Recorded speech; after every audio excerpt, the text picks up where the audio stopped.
My favorite part of this whole thing is the left, and their whole take is this man is an affront to our democracy, so we have to use an undemocratic process to remove this democratically elected leader from office. Yes.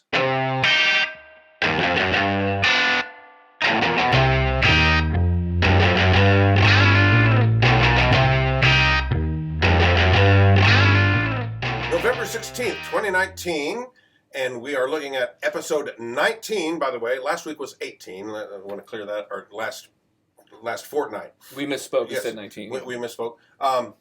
Episode 19 of the Barney and Clyde Show. Here's the lineup today. Segment number 1 is Pavlov's Tribalist dogs. And the content for it is the utter predictability of just about everybody's hot take on the impeachment hearings. Segment 2, Meanwhile Back in Athens, which we do from time to time. This week we're going to look at Red for Ed comes to our city and state. Segment 3, Old News, which is where we look at stuff that's kind of fallen off the radar screen but merits a revisit. Yeah. And we're going to look at how Jeffrey Epstein continues to mystify even after croaking. And then segment number 4, the assault on 2A, the suit against Remington Arms, how the Supreme Court is going to allow the Sandy Hook litigants to move forward with their suit, and the broader implications for product liability in general. Mm-hmm. Anyway, so welcome back to the Libation Station. Pour yourself something bracing. We have here some Virgil's handcrafted vanilla cream. I've not had this before. I haven't. I've had the root beer. We had it once before, and I think this is a twisty, actually. Oh, all right. Yeah. Very good. So, the thing about Virgil's is they do sort of a no sugar situation. So they sweeten it with like stevia and monk fruit and things like that. Okay, very good. Good on the glycemic index. Yeah, we have an ever-growing body of long-time viewers and listeners.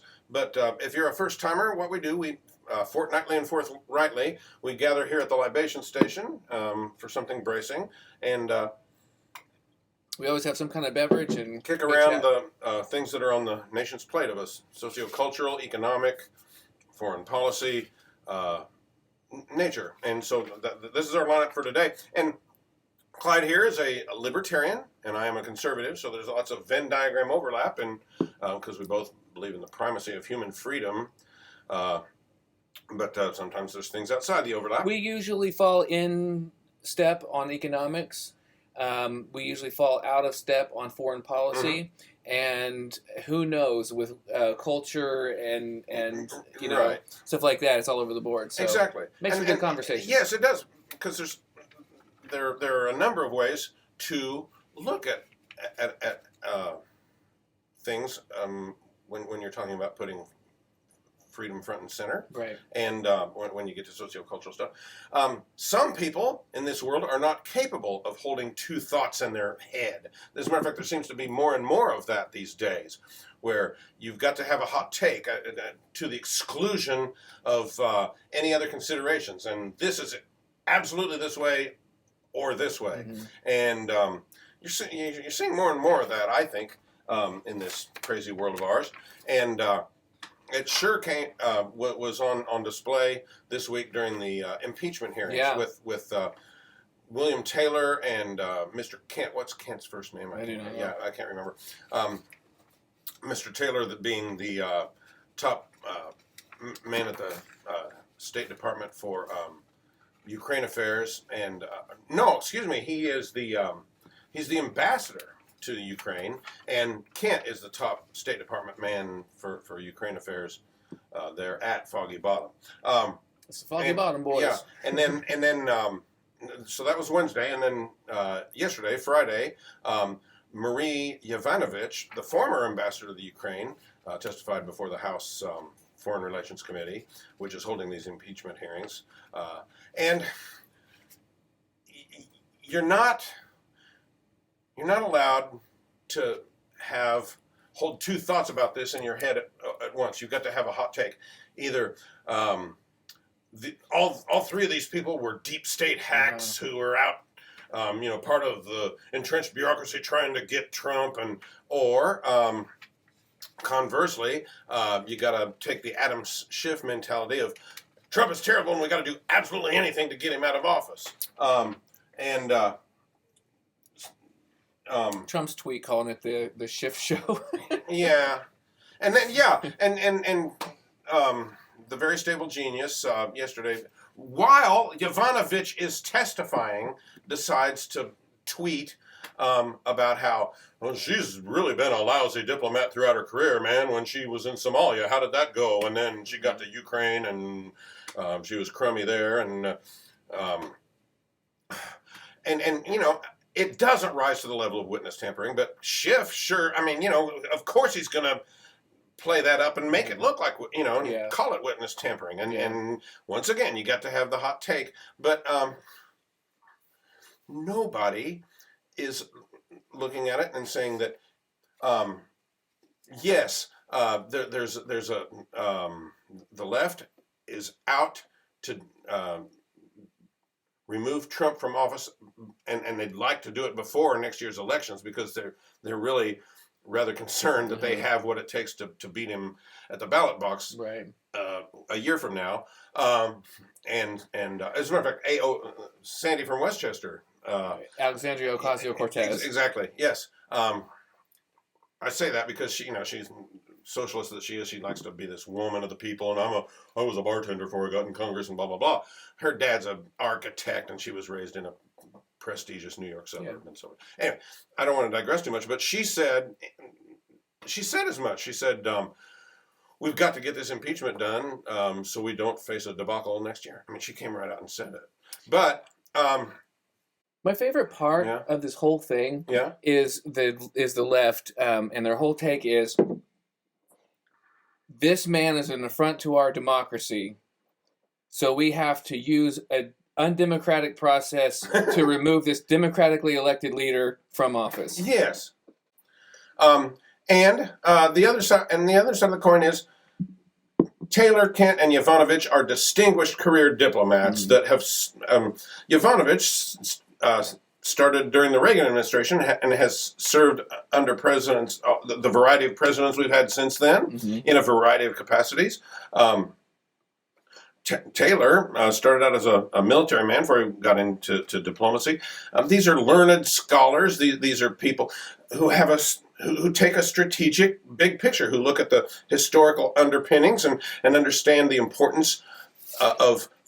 Yes, Ukraine has, since the Soviet Union fell apart, Ukraine has had a real problem with corruption. But you cultivate relationships with people that are working to root that out. Right. And, it's a state. It's a state. Yes. It's a government. Yeah. It's fraught with corruption. Yeah. That's what the state is. Yeah. It's a gigantic mafia corruption scheme. So there's corruption. Was there a quid pro quo, as they say? I'm loving this yes, term being so in vogue. And as a matter of fact, as it turns out,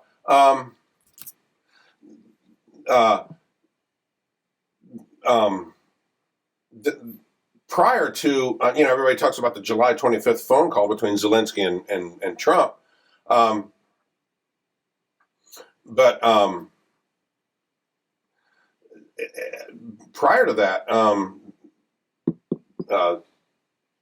the Ukrainians initially protested to Bill Taylor that they did not want to be used as a pawn in a U.S. re-election campaign. But they wound up bound to pressure because they were willing and became willing to make an announcement about looking into the Burisma energy thing in order to get the U.S. aid that they desperately needed to deal with Russia's hegemonic designs. But and Gordon Sondland, the ambassador of the EU, he told them flat out. He said, I said that the resumption of U.S. aid would likely not occur until Ukraine provided the public anti-corruption statement that we'd been discussing. The Ukrainians were getting signals that the Trump administration wanted them to make this announcement on CNN, but they were rather baffled by that because, of course, Trump considers CNN to be fake news, and so CNN's not CNN has an agenda. Let's be clear about that. But but the Ukrainians finally scheduled an interview with CNN's Fareed Zakaria on September 13th, in which the announcement would have been made. Zakaria even went over there to, start laying the groundwork for it and everything. Why didn't it ever happen? Because on September 9th, the Inspector General of the Intelligence Committee notified Democrats and Republicans of the House Intelligence Committee that had received the whistleblower complaint and found the information credible. And the Trump administration released the package 2 days later on September 11th. Mm-hmm. So, this doesn't rise to the level of impeachment unless you're a rabid Democrat. But there was it's pretty clear there was a quid pro quo.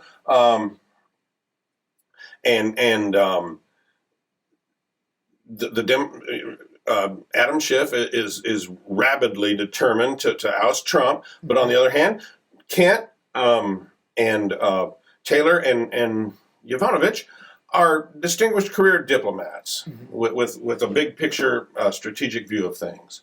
I don't know how far we want to get into this, but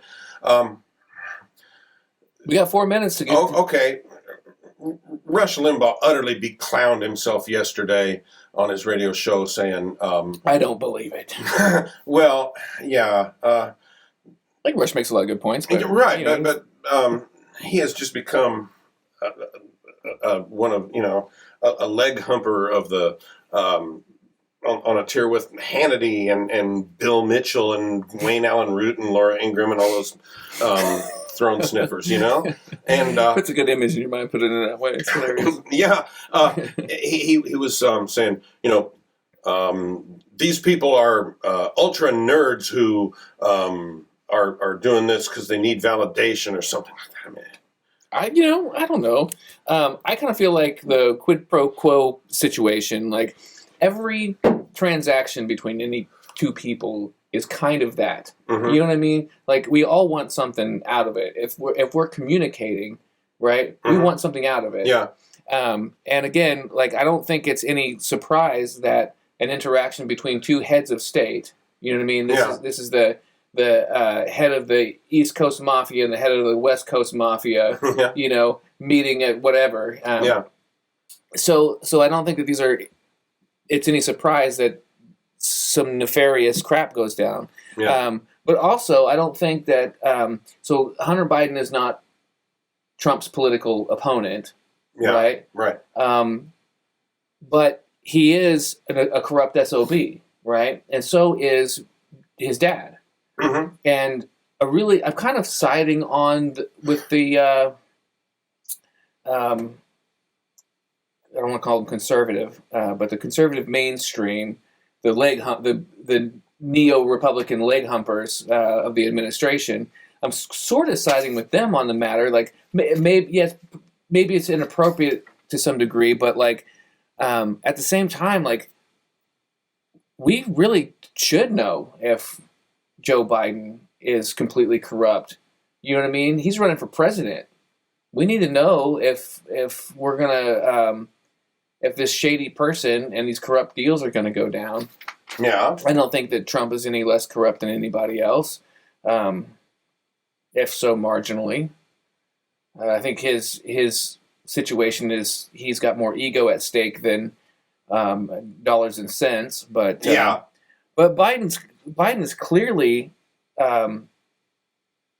he's clearly had a conflict of interest there, and that situation is really bad. Sure, it's fishy, and it probably is worth looking into. But as you say, corruption's all over the place in this world of ours. And why, of all the corrupt situations of corruption, was the Biden family involvement in Ukraine of particular interest to Trump? Right. It's because he knew he was going to be running against his. It's early. It's early in the reality TV show, and we got to start eliminating the hardest people to beat. Right? Yeah. So let's get them.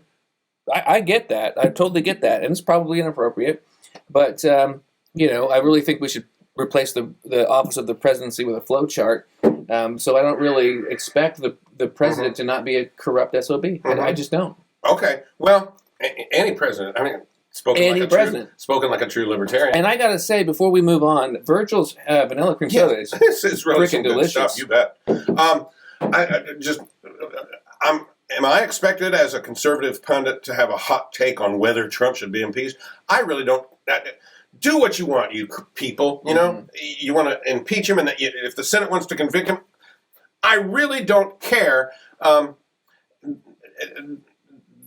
guys, I just find him so loathsome that I do too. But like at the same time, I just think if the Democrats think that they're going to win the hearts and minds of the American people who put Trump in office, they're sorely mistaken. They're shooting themselves in the foot. Exactly. There is a huge base that flat out loves the guy, and they're not going to win any of them over by Yeah. And definitely there are some Trump defectors. Surely, that are going over to the blue side, but they en masse. Again, if you look at 2016, the polls were showing that Trump was losing back then too, and I think you'll see people coming out of the woodwork, especially if it's up against any of these Democrats that are in the race. There's no contest. Yeah, the country's not going to go that route. You bet. Okay, probably time to go on to segment 2, isn't it? Yeah, sounds good. Meanwhile, back in Athens, and that's a segment we do from time to time, and the reason we call it that, this podcast emanates from Columbus, Indiana, a mid-sized city about 45 miles south of Indianapolis, and it's known for a number of things. It's an architectural mecca, and one of America's premier manufacturing companies, Fortune 200 company, is headquartered here and everything. But also, our Vice President Mike Pence is from here, and his brother Greg, who's in Congress. And anyway, the Athens of the Prairie. There was an article in a national magazine back in the 1960s that characterized us as the Athens of the Prairie due to this being an architectural mecca, and that's where the name of the segment comes from. And a labor movement within the education field that's been around for about 3 years now, called Red for Ed, has come to our city and state. I'm going to let you. Well, so November 19th, that's this coming Tuesday, I think, the schools in Indiana are going to be, at least most of them. I know our county schools here in Bartholomew County are going to be shut down. And like we had said before the show started, that so many teachers had requested time off during that time. The school corporation seemed to think it was going to be impossible to be able to have a normal school day. So everyone's got a pass to participate, and the kids will be out of school that day. So the point is, they're looking for higher wages for teachers. Okay, there's a lot of people who make the argument that teachers make enough money when you consider the number of hours worked. For those of you who are just listening, I'm air quoting. Yeah, okay. Because we all know that teachers work beyond, their expectation. Or there's a lot more to it than the 7 hours in the classroom. That's right. And there's late nights when they're doing teacher conferences. There's administrative work after hours. There's dealing with parents, and I know that in our school we text back and forth sometimes on the platform that the teachers and parents communicate through. So there's a lot to it, and I personally think that the teaching is a highly demanding job, and it should be highly paid. I think that one of the travesties of this whole thing is that you have a industry where market forces aren't allowed to work, right? And you have government basically blockading any ability for wages to either get higher or workload to go down, right? Because there's no incentives at play. Exactly. And the only incentive is altruism. And thank God there's so many people who are willing to put up with so much crap from such a poorly run set of organizations because they care about kids. Mm-hmm. You know? Yeah. And there are, I don't know. I don't know how you could quantify this statistically, but there are a great number of teachers who are excellent, and they put their hearts into it, and, Mm-hmm. and they're in it because they're passionate about imparting knowledge and Mm-hmm. cultivating young minds. And but the two main teachers unions, the American Education Association and the American Federation of Teachers, have skew left big time. Sure, yeah. And I think we ought to let the listeners and viewers, a link we ought to provide them is this Wikipedia article on 2018-2019 education workers strikes in the United States. It gives the whole history of this, the development of this Red for Ed thing. And it really began on February 22nd, 2018, after local activists compelled the West Virginia state leadership of the West Virginia branches of the AFT and the NEA into holding a strike vote. The strike, which ended when the teachers returned to the classroom on March 7th, inspired similar nationwide strikes in Oklahoma and Arizona, and then it spread from there. The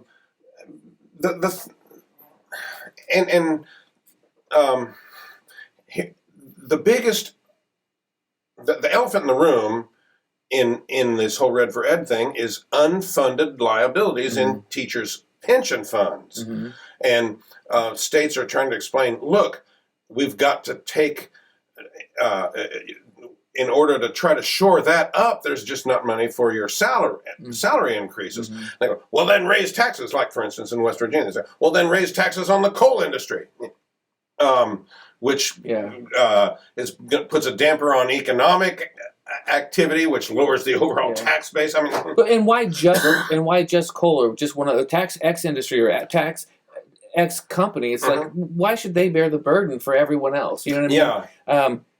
So I think that there's fundamental problems that are affecting public education at large, and I think as long as it exists, this is the kind of back and forth cat and mouse that's always gonna be. It's unsustainable, and unfunded pension liabilities are the big problem in organized labor generally. I mean, in the auto industry and service industry, it's always what it comes down to. Yep, and the funding models.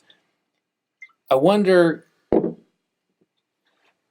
I want to choose my words correctly, because every time I bring up shortcomings in public education, I get accused of hating children, and you got a couple of them, all kinds of stuff. Yeah, and they're in public schools, and they're in public schools very deliberately because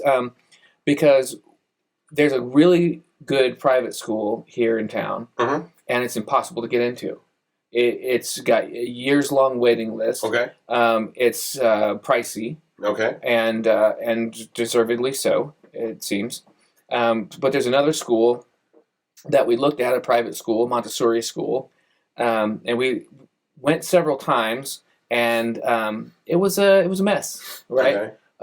The public school that we were in our district, we went and did a tour of that school too. It wasn't that good. We didn't really like it. We didn't jive with the teachers there. It looked kind of it just looked kind of like it was a mess and not very well organized. Okay. We went to this private Montessori school twice.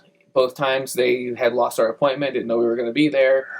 So they turned off the movies that they were showing the kids and, cleaned the place up a little bit and showed us around. So we were like, well, we could actually move to a better house in a better neighborhood and pay less money to upgrade our home and go to a better school where we are now. So So we chose our public school.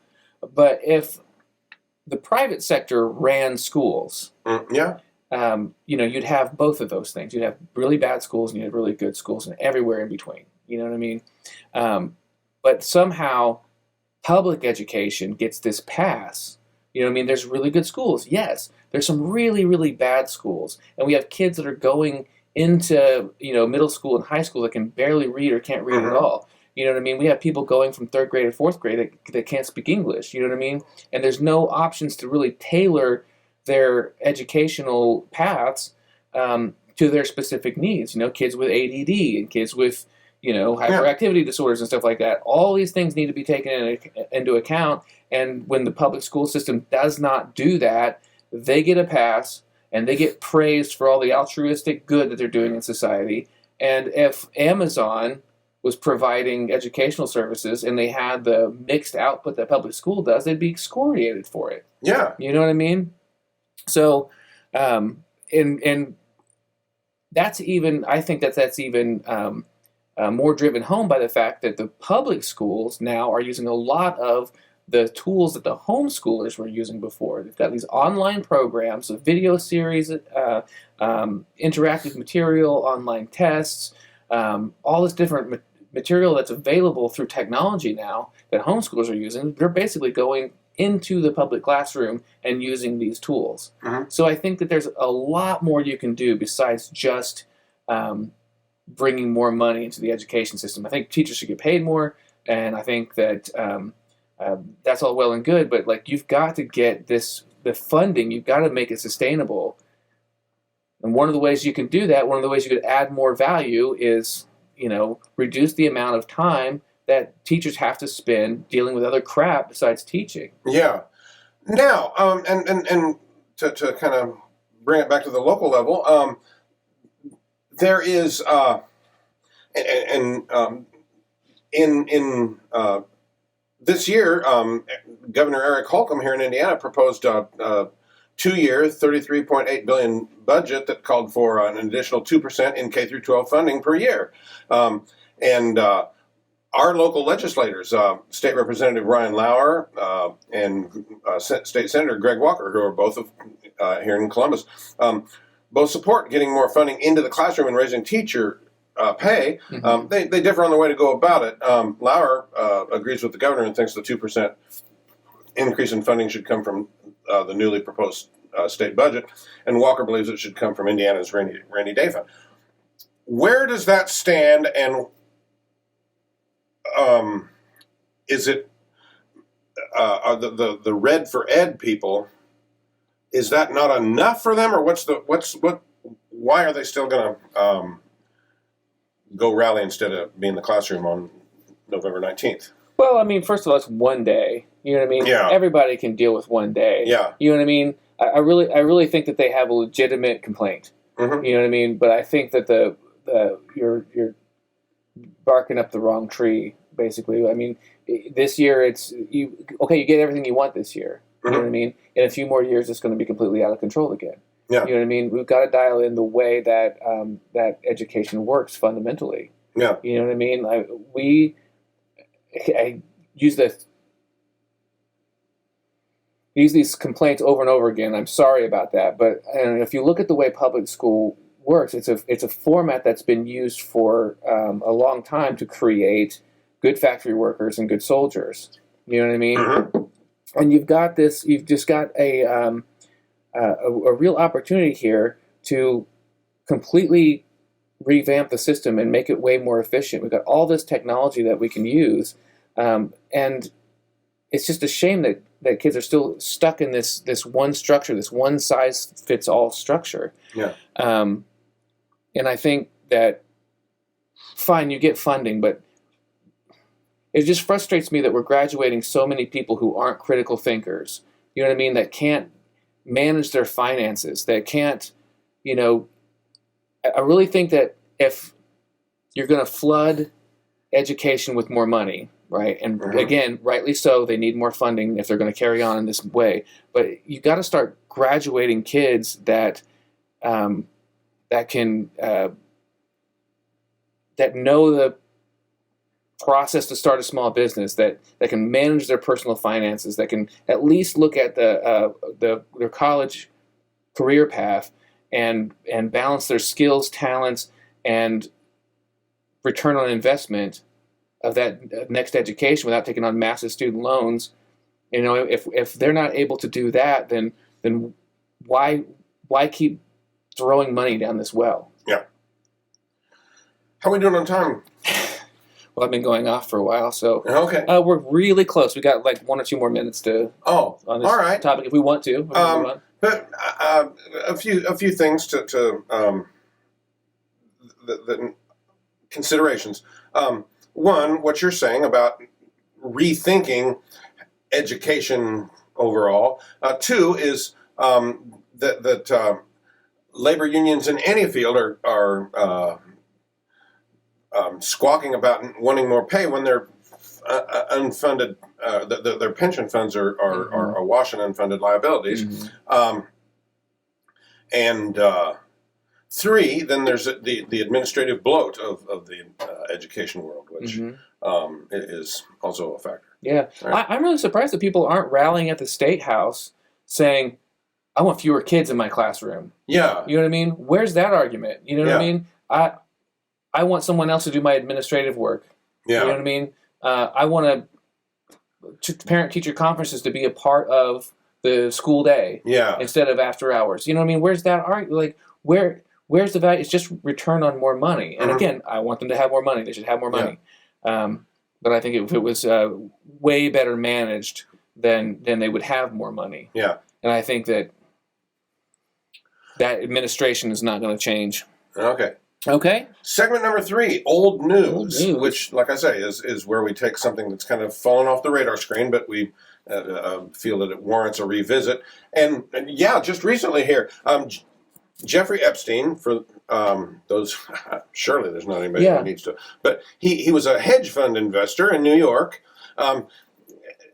Very arcane. It's really difficult to explain just exactly what he did for his clients, but it made him a lot of money. And he had an entire island in the Caribbean where he would take jets full of his friends and young women, girls, and down to this island, and he was a pedophile, to make a long story short, and he had a lot of well-connected friends. He knew a lot of people in the worlds of business and politics and entertainment and so forth. And things finally caught up with him. He got arrested and died in his jail cell under really questionable circumstances. Ostensibly, it was a suicide, but like nobody doesn't know these circumstances, right? Like we get past that pretense, I think. Yeah, and the very latest development is that federal prosecutors offered a plea deal to the 2 correction officers responsible for guarding Jeffrey Epstein on the night of his death, but the officers have declined the offer. And the existence of the plea offer signals that the Justice Department is considering criminal charges in connection with the wealthy financier's death at Metropolitan Correction Center in New York in August. They'd rather live or something? Well, yeah. It's possible that they... once again, it's sort of like what you were saying about teachers, that maybe this jail was understaffed, and they were saying, we were working overtime and we just fell asleep because we were so exhausted. Right. Or another possibility is that since they're looking at a lot of prison time, and that this was the plea deal would just knock off a few months, that why don't I just go ahead and see what can happen in a trial? Yeah. So the Epstein meme thing is interesting because, as an old news segment, we typically do things that have fallen off the radar, right? But the Epstein thing is one of the few stories that really didn't fall off the radar. Yeah, because this business of, by the way, Jeffrey Epstein didn't kill himself. Right, right. So the media, the mainstream media, and all the government-connected channels are doing their best to sweep this thing under the rug, as they always have done, and the public is keeping it alive. And I think it's amazing because this guy is a sick, twisted individual. Oh yeah. I mean, the crimes committed here are heinous, and it's disgusting that our government and our media is trying to just pretend it didn't happen and protect the guilty that abuse these children. And there's one, and they're being held accountable for it by this public phenomenon. It's amazing. There's one more element to it too. The Project Veritas had tape of that ABC reporter saying, 3 years ago we had the dirt on the Clintons and a whole bunch of other Epstein associates, and ABC spiked it. Sat on the story. Yeah. Yeah. And fired the person who at ABC who got that tape to Project Veritas. Yeah. And the whole time, Alex Jones was going, they're taking kids to this island, and a pedophile island, and they're abusing the kids and the Clintons and all this stuff. And it's like, and then it was like, oh, he's crazy, you know? Yeah. And he is rather crazy. But you know, it's just amazing to me that this is the reality that we live in, where we have a major news organization that, because they wanted to make sure they got an interview with royal couples in Britain, one of which is implicated in the story. Yeah, they wanted to get this interview with Harry and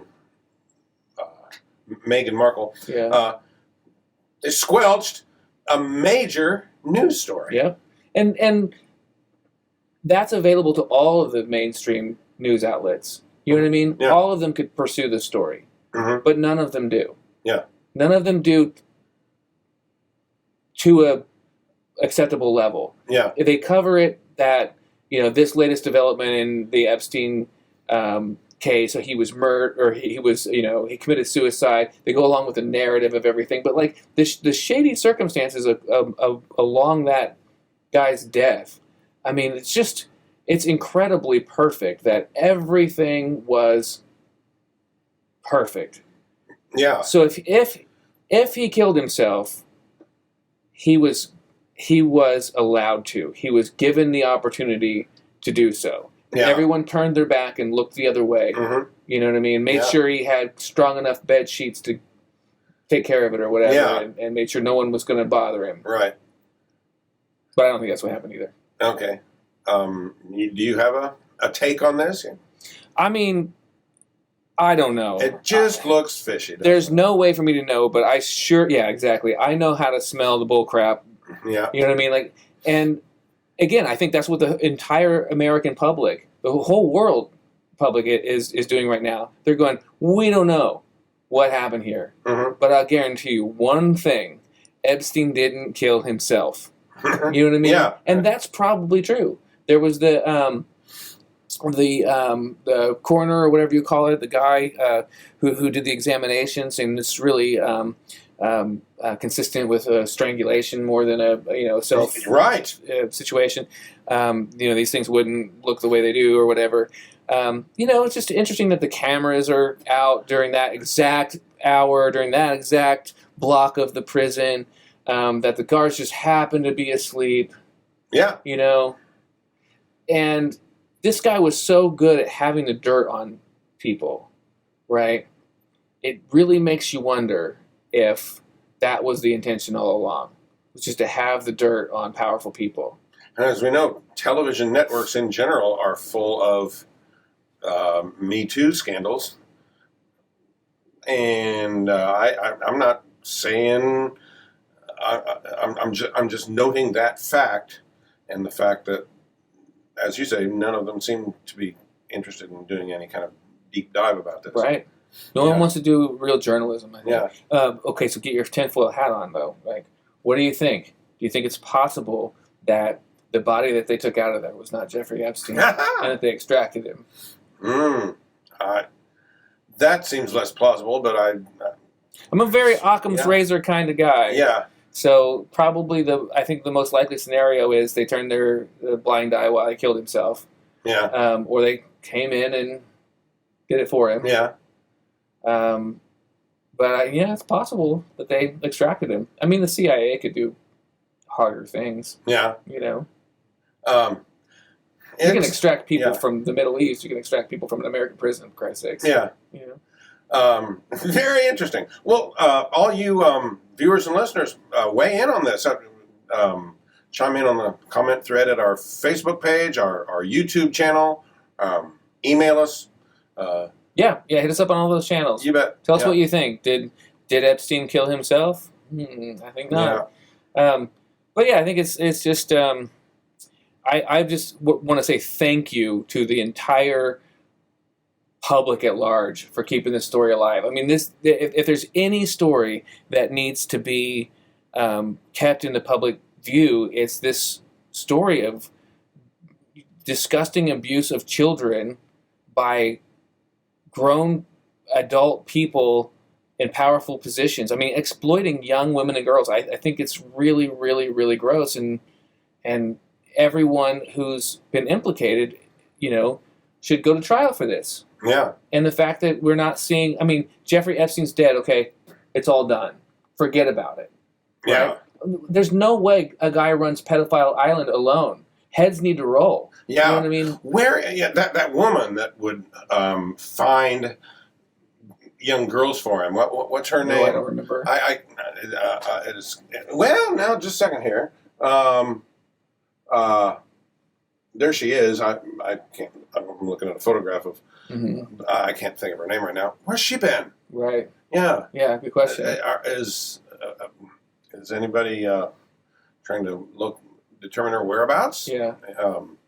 What about Bill Clinton? Like, okay, so Mark Zuckerberg has to go sit in front of Congress and be grilled about doing nothing illegal whatsoever. Yeah. You know what I mean? For what, 7 hours? They can't bring Bill Clinton in for 40 minutes and say, Billy Jeff, what do you know about this Epstein crap? You know what I mean? Like, so you tell us on the record what's going on here. Yeah. Yeah, the travel logs show you were on that plane a good 25 times. Yeah. Or anybody else, Trump, anybody else. Yeah, I don't care. Let the chips fall where they may. Absolutely, man. Let wherever. I have no loyalties, man. Hey, let them rip. Yeah. Off with their heads. Mm-hmm. All right. Well, is it time to go on to segment 4? Well, we're a little ahead of schedule, but we might as well go ahead. Okay. The assault on 2A. I called it that, and I was gave the segment that name. It really has broader implications. As we get into this, we may see that we're talking about where responsibility lies when bad things happen in this world. Sure. The particular development from which we're going to launch is that the Supreme Court has denied Remington Arms Company's bid to block a lawsuit filed by families of the Sandy Hook school massacre. The families say Remington should be held as the maker and promoter of the AR-15 style rifle in the 2012 killings. The court opted not to hear the gun maker's appeal in a decision that was announced Tuesday morning. The justices didn't include any comment about the case. So Remington Arms Company versus Soto, so they turned it away. And Remington had appealed to that Supreme Court after the Connecticut Supreme Court allowed the Sandy Hook lawsuit to proceed in March. School shootings are a horrible, horrible thing, of course. A few things, if I may weigh in on a sociocultural level, and as a conservative. Okay. First of all, school shootings still represent an infinitesimal percentage of overall gun deaths in this country. Mm-hmm. But they have been on the rise over the. They carry more magnitude, I think, than a lot of gun violence. Yeah, and we're to the point where every school district that I know of around here, and I think it's all over the country now, has school resource officers. When you and I were kids, we didn't have uniformed law enforcement officers in our hallways, but we've got to have them now. Everybody feels like an evacuation plan for if there's a. Well, the Parkland had one. Yeah, and the guy hid under the stairs. Yeah, that's a good point. A school resource officer program is only as good as the officer holding down the gate. But I would say I think we've just basically become a nuttier society over the last 50, 60 years. And people did not think, everybody's seen the Facebook stuff about when I was a kid, everybody had, my high school's parking lot was full of pickup trucks with gun racks, and nobody, as a matter of fact, we had a target shooting club in our school, and nobody thought anything of it. And that is one way of making the point. What happened? where we've got kids thinking about shooting up their schools now. Not that I'm prescribing this scenario, but you don't kick down the door in Hillbilly High School where everybody's got a shotgun rack and open fire because you're going to get taken out real quick. Exactly. Fast, you know? Yeah. We're just playing a nuttier culture than we used to be. People used to be tougher, but at the same time, these guns are, able to cause a lot of destruction really fast and really easily. Mm-hmm. So, I don't think that people who make the argument that these things are death weapons are wrong. But suing the manufacturer of somebody who makes a device for how that device is used, the intention is that it's used for defensive purposes. You know what I mean? To take out aggressors like those types of shooters. So I think it's a very popular gun. As a matter of fact, I think it's even more popular than like Glock 9mm and stuff, isn't it? Which one is this? The AR-15. Yes. Yeah, it's one of the best-selling, if not the best-selling gun in the United States. What's interesting is you would see these shootings would happen, and a lot of times it'd be with handguns and other types of shotguns and things like that. And like the AR-15 got a lot of flack as a assault rifle or whatever, but you didn't hear it being really used in a lot of those shootings. And now it's like every single shooting is an AR-15. Yeah. I don't understand. Is that because the media sensationalizes these stories and people get the idea that that's the tool that I need? Maybe you should sue whatever news outlet for aggrandizing the Parkland shooter, and then the next shooter that comes down the line uses the same gun as that person did. You know what I mean? Well, maybe it's not Remington's fault. Maybe it's the last report's fault. And most mass shootings in public places take place in places with very strict gun laws. Yeah. That needs to be what they call the gun-free zones. Yeah. Well, like you said about like it being a small minority of the gun violence, right? Mm-hmm. So I think the argument there, and I get this argument, is that when you have a gun-free zone, basically it's much more likely for someone who's armed to come in with a gun and accidentally hurt somebody by dropping it or just being a jackass than it is for somebody to actually walk in and shoot the place up. Yeah, and that's probably true. I don't know I don't know the numbers on it, but stands to reason. Like around here, everybody has a damn gun on them all the time. It's a little obnoxious, but like the guy in the Walmart dropped his gun, shot a lady in the arm. So it's. I think they're worried about that happening more than they're worried about somebody coming in and shooting them. But as a libertarian, I think you can appreciate the argument that possessing a gun is the ultimate assertion of one's individual sovereignty. That it is your... it allows you to be on an equal footing with the state if an agent of the state were to ever come to your door, or anyone, any aggressor. You know what I mean? Yes. Like, I certainly believe that the populace should be armed against a possibility of oppression by the state. I think that level of oppression by the state is probably fairly unlikely, but it's also fairly unlikely because we have an armed populace. But at the same time, it's more likely that I need to fear a break-in, or I need to fear someone else trying to force against my person or property. You know what I mean? And that's when you need something that levels the playing field. Yeah. You know what I mean? But at the same time, there's all kinds of products out there that can cause harm, right? So what do you do with that stuff? If I go and build a bomb out of stuff I make from Walmart or from Lowe's or something like that, is it Lowe's fault that they sold the ingredients or the products that allowed me to do that? Right. Are they liable for that? If I stab somebody, we talked about this before the show. If I stab somebody with a screwdriver, you know what I mean? Can Stanley Tools be sued? Yeah. And a lot of those things, like you go to buy chemicals, it says it's illegal to use this product in a way inconsistent with the labeling, right? So you wear a mask, wear goggles, all this kind of stuff.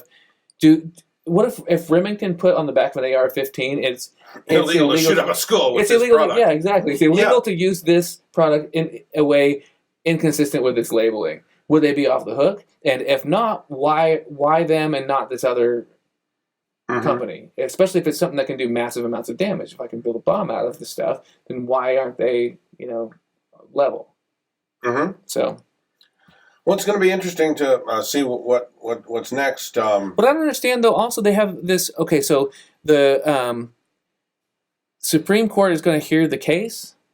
They said they could, or they not hear the case, but they allowed the case to proceed. Right. So the Connecticut Superior Court had dismissed the case on the grounds of the Protection of Lawful Commerce in Arms Act. Okay, so that ruled that the companies couldn't be held liable from harm done by people who bought the product. So if somebody buys a gun, can't sue the gun manufacturer. Yeah. Sort of like if you buy a vaccine, you can't sue the vaccine manufacturer if you get sick. Yeah. So that's the ruling that's been overturned by the Supreme Court. Federal Supreme Court. Yeah. Why can't you sue? I mean, I always thought that when you sued somebody, it was and I don't know law, so I apologize if this is dumb, but I always thought it was like you could sue somebody for anything, and it's just a matter of whether the court finds that, one, worth hearing, and two, if they hear it, if they don't side with you, then you have to pay the other person's court costs and lawyer fees. Yeah. So if I sue you for I don't know, spitting on the sidewalk or something, you know what I mean? Like, someone's going to say there's no damages there, get out of my court, you know what I mean? But I thought you could do that. You could take somebody to court for whatever, and then just if you lost, if you couldn't make your case, it costs you to. Yeah. Well, if there's any really erudite legal minds out there, please, once again, chime in and edify us on this. Yeah, sounds good. All right. So, anything else you want to add to that? No, I don't think so. I think I'm good. Okay. How are we doing, Tom? We're ahead of schedule. For the first time in Barney and Clyde history, we're ahead of schedule. Okay. With how much to spare? We got about 10 minutes. Okay. I've got a bonus, meanwhile, back in Athens, if you'd like to get into it. Sure, let's do it. Okay. Another thing I've been thinking about, one of my writing gigs, one of my journalism gigs, I cover local government for a local media company that has some radio stations and a news website. I cover local government for their news website. And so we live in a very ambitious community. As I say, it gets national attention once in a while because there's a Fortune 200 company here. The Vice President of the United States is from here. It really does for a small place as it is. Every once in a while, it gets some national attention for one reason, and it's an architectural mecca, hence the Athens business. But it's a very ambitious. It punches above its weight in a lot of ways, and we've got 4 or 5 major initiatives going on right now. There's a moribund mall on the city's near north side that is being repurposed, and I'll get back to that because that's the main focus. But there's also a riverfront project where they want to build a big esplanade and all this stuff. Revitalize downtown with a hotel and conference center and urban grocery and high density housing and a bunch of things like that. A plan for the midtown section of our city, which most definitely does have lots of blighted areas within it. And in each case, each of these projects, they've hired big shot out of town design consultants from places like Philadelphia and Baltimore and Chicago and so forth. And a couple of things. One, is there going to be a point at which they bring all these people together so nobody's stepping on each other's toes, so that there's no redundancy or difference of vision about in overlapping areas and stuff like that. Item B, how does all this stuff paying for it on an ongoing basis once it gets up and running? The director of planning for our city, I forget which of these projects it was, but planning commissar. I approached him after a meeting, and I can't remember which of these projects it was about, but I said, the presentation that the design consultant gave is very impressive. I mean, you've got the little nodes and mixed-use space and green space and all that stuff. Very impressive. Doesn't a lot of this depend on the extent to which the private sector gets on board? Right. Residents up and down the street and small business owners and things. If enough of them just say, no, I'm not interested, I'm going to take a pass, then not much gets off the ground, does it? I don't know. He said, yeah. And that's the thing. All right, now let's use the mall as an example of what we're talking about. And so let me kind of describe the situation.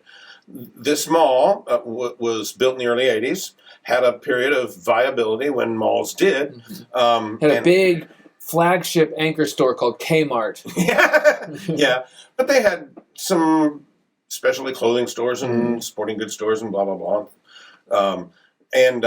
But as time went on, and this is a phenomenon we saw around the country of these malls dying. And this was very emblematic of that. And by 5 years ago, you could fire a gun through the place and not hit anything. And it was a ghost town, and there were far more shuttered storefronts than there were operating businesses. A couple of a Mexican restaurant and a Chinese restaurant and a sporting goods store, I think, was about it. The Chinese restaurant and the Mexican restaurant you could access from outside. Right. So no one went into the mall. They just parked outside, went into the restaurant, and left. And the main function of the mall,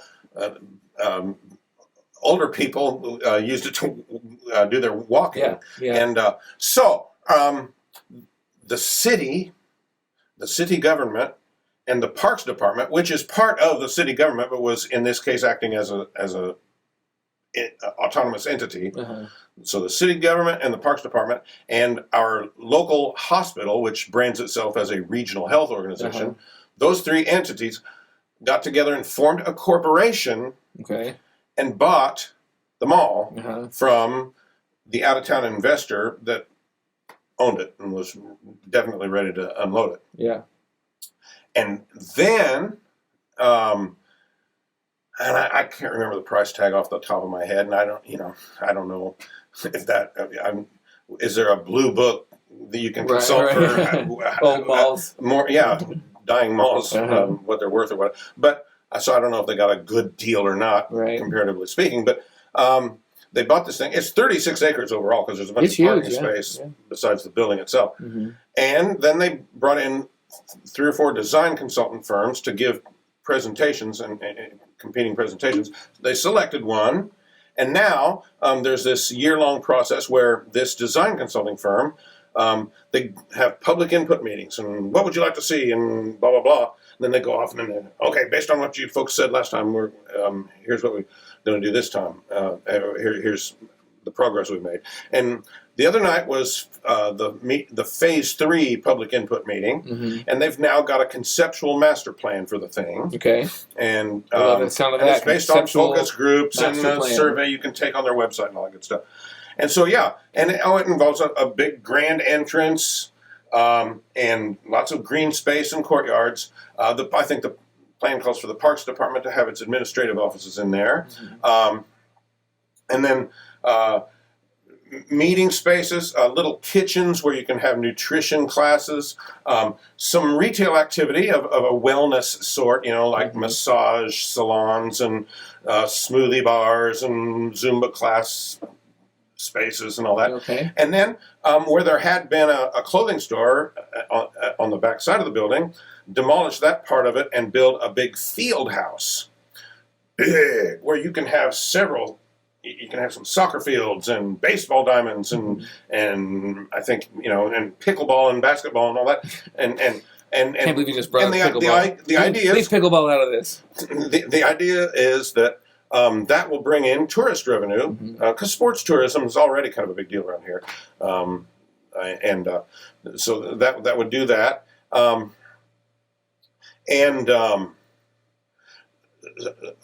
So that's and the plan actually, kind of calls for connectivity, where a city park across the street, kind of thematic continuity with that, and tie-ins with their activities, and prettify the major thoroughfares on either side of it, with decorative lighting and bike paths and so forth. Sounds really nice. Yeah. What are the implications to financial viability, and what are the implications to the surrounding areas? And... Yeah. Well, and the president of this corporation,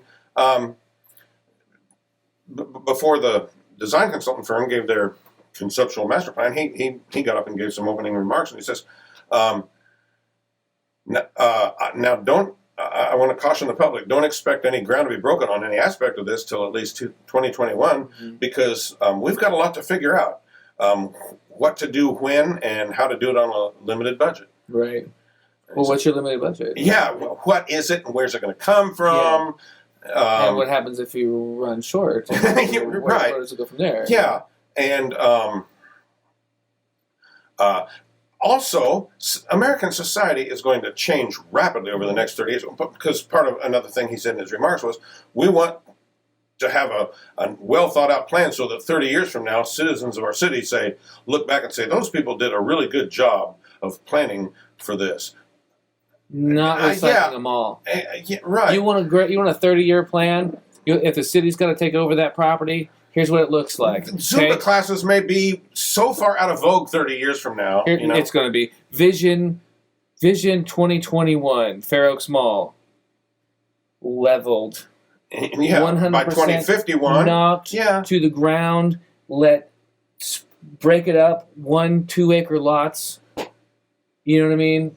And sell it back off to the private sector. Sell it back off to the private sector, exactly. Yeah. The city government shouldn't touch it in the first place. But now that they have, the best thing they could do is knock it down. And if people want sports tourism, fine. They want it. Yeah. They'll buy it. Let them do it. Yeah. Some enterprising entrepreneur. Yeah.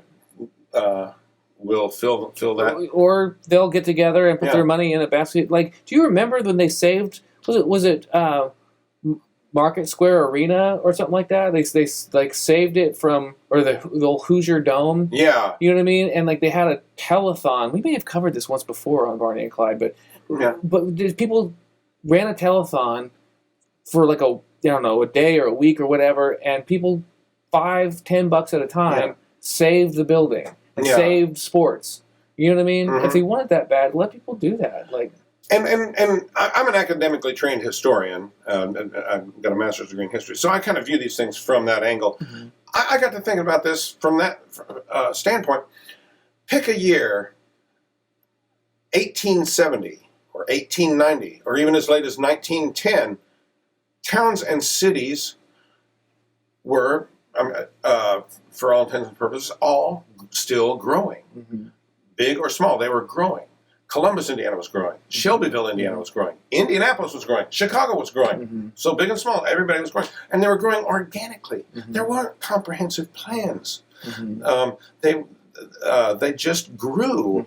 And each of them assumed an identity based on what they were, the way their economic development happened organically. Right. Chicago became known for meat packing. Detroit became known for cars. Battle Creek, Michigan became known for breakfast cereal. Nashville, Tennessee became known for country music. And on and on and on. Key West, Florida became a tourist destination. You know what I'm saying? Yeah. Columbus, Indiana became a diesel engine place. And these cities assumed these identities based on the kinds of entrepreneurial minds that called those towns and cities homes. Yeah. And those industries attracted people. At some point, something flipped, and are now to the point where everybody's in competition with each other. And you've got to have an economic development, a master plan and an economic development commission that goes on junkets to the Pacific Rim and courts Asian companies to come build a plant in your city. I know what we need, a rent-a-bike. Yeah, right, exactly. And then the executives of those companies say, well, tell me, do you have good bike trails? Do you have good schools? Do you have good restaurants downtown? Do you have a human rights commission? You know, and all that kind of stuff. And cities become cookie cutter, indistinguishable cookie cutter municipalities. The most obvious example of that is their front doors off of their interstates. They all got the same box stores and chain restaurants and hotels and car dealerships.